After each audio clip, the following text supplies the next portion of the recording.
তাহলে আইসাই দেখি এখানে মেয়ের কোনো অভাব নাই, কিন্তু আমার বউ একটাও নাই। হ্যালো গাইস, আজকে আমরা সোশ্যালে যাব এবং আমরা আজকে মেয়ে পটাবো। গাইস অনেকদিন ধরে সোশ্যালে যাওয়া হয় না, চলুন আজকে আমরা সোশ্যাল থেকে ঘুরে আসি। আর গাইস ভিডিও শুরু করার আগে বলে রাখি, আমি বাস্তব জীবনে কোনোদিন প্রেম করতে পারি না। আর গাইস আজকে যদি আমরা সোশ্যালে গিয়ে মেয়ে পটাতে না পারি, তাহলে মনে করবেন আমার জীবনে আর প্রেমও নয়, আমার জীবনে বিয়েও নাই।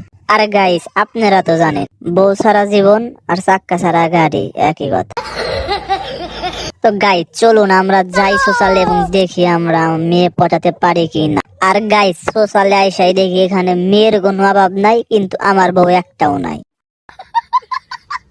আর গাইস কিছুক্ষণ খোঁজার পর আমি একটা মেয়ে পেয়ে যাই এবং আমি তার চারপাশে ঘুরে দেখতেছিলাম তার সবকিছু ঠিকঠাক আছে কিনা। আর গাইস সবকিছু ঠিকঠাক থাকার পরে আমরা যখন তার সাথে টিম আপ করতে যাব, তখনই দেখি মেয়েটি আমাকে ছেড়ে চলে গেছে। কিন্তু গাইস এখানে আমার হার মানলে চলবে না, আমাকে আবার চেষ্টা করতে হবে। কারণ গাইস সবাই বলে একবার না পারিলে দেখো শতবার। আর গাইস আজকে আমরা ওইটাই করব। যদিও গাইস পড়াশোনা করার সময় আমি এই কাজটা কখনোই করি নাই। তো গাইস চলুন দেখি আমরা অন্য কোনো মেয়ে পটাতে পারি কি না। আর গাইস আশেপাশে ঘুরে দেখার পর আমি সামনে একটা মেয়ে দেখতে পাই। আর গাইস আজকে আমার মেয়ে পটাতেই হইব এবং আমার প্রেম করতেই হইব।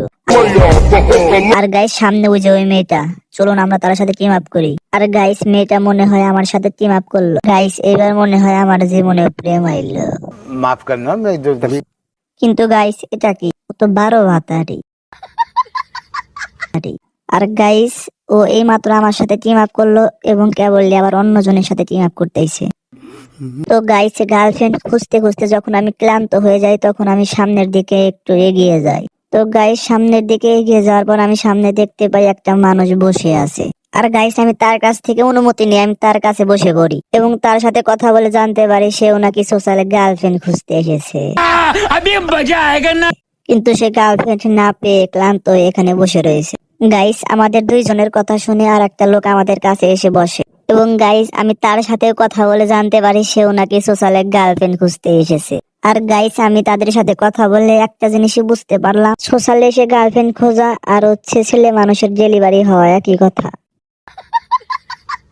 আর গাইস তাদের সাথে কথা বলা শেষ না হতেই আমি সামনে আর একটা মেয়ে দেখতে পাই এবং গাইস আমি নিজেকে কন্ট্রোল করতে না পেরে সাথে সাথে তার দিকে দৌড় দেই। কিন্তু গাইস আমি তার কাছে গিয়ে বুঝতে পারি এটা হচ্ছে খাওয়া মাল। এবং গাইস আমি সেখান থেকে সাথে সাথে দৌড়ে পালাম এবং সামনে এসে দেখতে পাই যে দুইজন প্রেম করছে। আর গাইস এতক্ষণে আমি এটা নিশ্চিত বুঝে গেছি যে আমার কপালে প্রেমও নাই, আমার কপালে কোনোদিন বিয়েও নাই। আর গাইস আমার মতো অপদার্থ সোশ্যালে থাকার কোনো প্রশ্নই আসে না। তাই গাইস আমি সোশ্যাল থেকে বের হয়ে আসি।